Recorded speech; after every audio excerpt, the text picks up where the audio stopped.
ሰላም የተወደዳችሁ የቻናላችን ቤተሰቦች፣ ዛሬ የስኳር በሽታን በምግብ እንዴት መቆጣጠር ይቻላል የሚለውን በዝርዝር በዚህ ቪዲዮ የምናሰስ ይሆናል። እስከ መጨረሻው አብራችሁን ትቆዩ ዘንድ በአክብሮት እጠይቃለሁ። ለቻናሉ አዲስ የሆናችሁ ሰብስክራይብ ታደርጉ ዘንድ በአክብሮት እየጠየቅኩኝ በየሳምንቱ አዳዲስ ቪዲዮ ስንለቅ እንዲደርሳችሁ የደውል ምልክቷን መጫናችሁን እንዳትረሱ። ቪዲዮን ላይክ በማድረግ ትጀምሩ ዘንድ በአክብሮት እጠይቃለሁ። የስኳር በሽታ ካለባችሁ የምትመገቡት ምግብ የደም ስኳራችሁን ለመቆጣጠር ካላችሁ መሳሪያዎች ውስጥ አንዱና ዋነኛው ነው።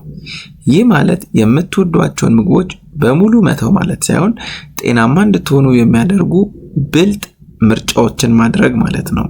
በዚህ ቪዲዮ ውስጥ ለተሻለ ደም ስኳር ቁጥጥር እንዴት መመገብ እንዳለባችሁ ቀላል ደረጃ በደረጃ የሚመራ መመሪያ እናወራለን ወይም እሰጣችኋለሁ ማለት ነው። እንግዲህ በሶስት ዋና ዋና መርሆች እንጀምር። እነዚህን ሁል ጊዜ የስኳር ህሙማን ማስታወስ ያለብን መርሆች ናቸው። የመጀመሪያው መርህ 1 ውስብስብ ካርቦሃይድሬትስ ላይ ትኩረት ያድርጉ። ካርቦሃይድሬትስ በደም ስኳር ላይ ትልቅ ተጽዕኖ አለው። ነገር ግን ሙሉ በሙሉ ልታስወግዷቸው አይገባም። ቁልፍ ቀላል ካርቦሃይድሬት በመተው ውስብስብ የሆኑትን መምረጥ ነው።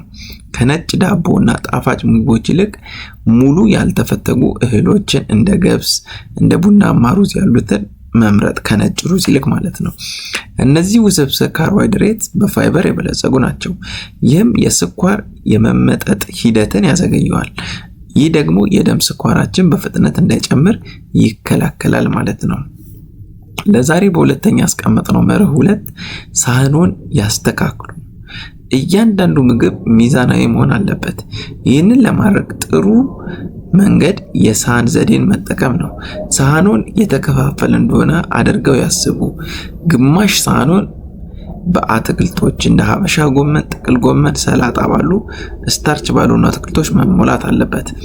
ሌላውን 1/4ኛ ሳህን ደግሞ እንደ ዶሮ፣ አሳ፣ ባቄላ፣ ምስር ያሉ ፕሮቲን ሊሆን ይገባል ማለት ነው። የመጨረሻውን 1/4ኛ ደግሞ ለውስብስብ ካርቦሃይድሬት እንደ ሙሉ እህሎች፣ ቡናማ ሩዝ አይነት ነገሮች፣ ጥራጥሬዎች፣ እህል ዘሮች መስጠት ይገባናል ማለት ነው። ለዛሬ እንግዲህ በሶስተኛ ያስቀመጥነው መርህ 3 የምግብ መጠንን ይቆጣጠሩ። ጤናማ ምግብ እንኳን ቢሆን በጣም ብዙ ከበሉ የደም ስኳሩ ሊጨምር ይችላል ማለት ነው። ምን ያህል እንደሚበሉ ትኩረት ይስጡ። ትንሽ ሳህን መጠቀም እንዲሁም ጤናማ የምግብ መጠን ምን እንደሚመስል የተሻለ ግንዛቤ ለማግኘት የምግብ መጠንን መለካት ሊጠቅመን ይችላል ማለት ነው። ከዚህ በማስከተል ምን መመገብና ምን መወሰን እንዳለብን እናያለን። እንግዲህ እንዴት ትኩረት መስጠት ለምንመገባቸው ምግቦች መስጠት አለብን የሚለው በዝርዝርና መወሰን ያለብን ጥቂት ምግቦች ምን መሆን አለባቸው የሚለውን እናያለን ማለት ነው። እንግዲህ መጀመሪያ ላይ የምናስቀምጣቸው እነዚህን ምግቦች አሁን የምናወራቸውን በብዛት ብንመገብ የሚመከሩ ናቸው ማለት ነው። የመጀመሪያው አትክልቶች ናቸው። ሳህኑ በአትክልቶች ሙሉ በካርቦሃይድሬትና ካሎሪ ዝቅተኛ ሲሆኑ በፋይበርና ንጥረ ነገሮች የበለጸጉ ናቸው። እንደ ጎመን፣ አትክልት፣ ሰላጣዎች እነዚህን መጠቀም እንችላለን ማለት ነው። ሌላው ስስ ፕሮቲን፣ ይህ የሙሉነት ስሜት እንዲሰማዎት ይረዳል። እንዲሁም የደም ስኳርን አይጨምርም። አማራጮች እንደ ሽሮ፣ የምስር ወጥ፣ ዶሮ፣ አሳን ማካተት እንችላለን ማለት ነው። ሌላው ጤናማ ቅባቶችን መምረጥ ነው። በአቮካዶ፣ በለውዝና ጤናማ ቅባቶች ለሰውነት አስፈላጊ ናቸው እና የመርካት ስሜት እንዲሰማን ይረዳሉ። ስለዚህ ጤናማ ቅባቶችን መምረጥ በብዛት መጠቀም እንችላለን ማለት ነው። ሌላው ሙሉ የእህል ዘሮችና ጥራጥሬዎችን መጠቀም ነው። እነዚህ ምርጥ የካርቦሃይድሬት ምንጮች ናቸው።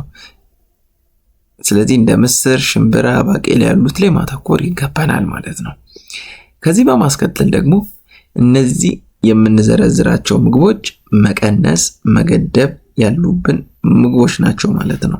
የመጀመሪያው እንግዲህ ጣፋጭ መጠጦችንና ምግቦችን እንደ ሶዳ፣ የፍራፍሬ ጭማቂዎች፣ ጣፋጭ የታሸጉ ምግቦች፣ ጣፋጭ ሻይ ፈጽሞ አይመከሩም ማለት ነው። እነዚህ የደም ስኳርን በፍጥነት እንዲጨምር ያደርጋሉ። ውሃ እንዲሁም ትንሽ ስኳር ያልገባበት ቡና ወይም ሻይ መጠጣት ይሻለናል ማለት ነው። ሁለተኛ ያስቀመጥነው የተጣራ ካርቦሃይድሬት ናቸው። እነዚህ እንግዲህ እንደ ነጭ ዳቦ፣ ነጭ ሩዝና የተጋገሩ ምግቦች በሰውነታችሁ ውስጥ ወደ ስኳርነት በፍጥነት ይለወጣሉ። ሙሉ እህል የሆኑትን መምረጥ ይሻላል ማለት ነው። ሌላው የተዘጋጁ ምግቦች እንደ ስናክስ፣ እንደ ቺፕስ፣ ኩኪስ፣ የታሸጉ ጣፋጮች ብዙውን ጊዜ በስኳርና ጤናማ ባልሆኑ ቅባቶች እና በተጣራ ካርቦሃይድሬትስ የበለጸጉ ናቸው። የተሟሉ ቅባቶች በሰባ ሳቹሬትድ ፋት እነዚህን መቀነስ አለብን ማለት ነው። በጣም የሰባ ቀይ ስጋዎችና በተጠበሱ ምግቦች ውስጥ ይገኛሉ። እነዚህ ለልብ ጤና ላይ ተጽዕኖ ሊያሳድሩ ስለሚችሉ እነሱን ለመገደብ መሞከር ይገባናል ማለት ነው። እንግዲህ የምግቡን እቅድ አውቀን ለመመገብ ተግባራዊ ምክሮች ደግሞ ምን እናድርግ የሚለውን እናያለን። የስኳር በሽታ በምግብ መቆጣጠር የረጅም ጊዜ ልማድ እንጂ ፈጣን መፍትሄ አይደለም። እነዚህ ምክሮች በትክክለኛው መንገድ ላይ እንድትቆዩ ይረዳችኋል። የመጀመሪያው የምግብ እቅድ ማውጣት ነው። በየሳምንቱ ለምግቦ እቅድ ለማውጣት ጊዜ ውሰዱ። ይህ ሲራቡ ድንገተኛና ጤናማ ያልሆኑ ምርጫዎችን እንዳያደርጉ ይከለክሎታል። ቁርሶን፣ ምሳውን፣ እራቶንና ጤናማ መክሰሶን እንኳን ማቀድ ይችላሉ ማለት ነው። ሌላው ውሃ መጠጣት ነው። ቀኑን ሙሉ በቂ ውሃ ይጠጡ። ውሃ ካሎሪም ሆነ ካርቦሃይድሬት የለውም እና ለሰውነቱ ተግባራት በጣም አስፈላጊ ነው። ሌላው አውቆ መመገብ ነው። በዝግታ ይብሉ እና ለሰውነቱ የረሃብና የመርካት ምልክቶች ትኩረት ይስጡ።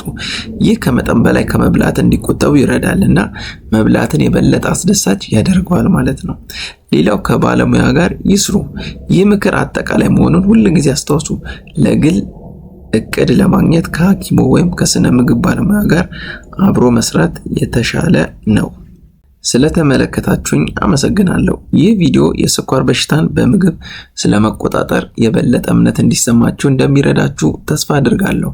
አስታውሱ፣ ትናንሽ የማያቋርጥ ለውጦች በጤናችሁ ላይ ትልቅ ለውጥ ሊያመጡ ይችላሉ። ይህ ቪዲዮ ጠቃሚ ሆኖ ካገኛችሁት ላይክ አድርጉት።